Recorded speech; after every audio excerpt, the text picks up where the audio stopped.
Nagpahayag ng taos-pusong pasasalamat si Kim Chiu sa ABS-CBN matapos umano nitong iparamdam ang walang sawang suporta sa kanya sa kabila ng mga pagsubok na pinagdaanan ng network sa mga nakaraang taon.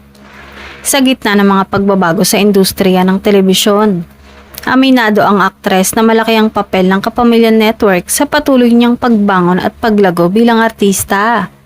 Ayon kay Kim, hindi niya malilimutan ang pananatili ng tiwala sa kanya ng ABS-CBN, lalo na noong panahong maraming hamon ang kinaharap ng kumpanya. Sa halip na mabawasan ang kanyang proyekto, lalo pa umano siyang nabigyan ng pagkakataon upang ipakita ang kanyang kakayahan sa iba't ibang larangan ng entertainment. Ibinahagi rin ng aktres na sunod-sunod ang kanyang naging proyekto sa ilalim ng network, mula sa teleserye, hosting gigs, pelikula hanggang sa endorsements.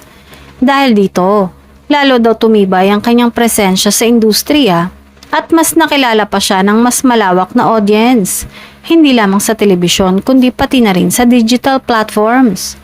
Dagdag pa ni Kim, ang patuloy na suporta ng ABS-CBN ay nagsilbing inspirasyon para pagbutihin pa niya ang kanyang craft. Sa bawat proyekto daw na ibinibigay sa kanya, sinisikap niyang ibigay ang kanyang best bilang pasasalamat sa tiwalang ipinagkaloob sa kanya ng network.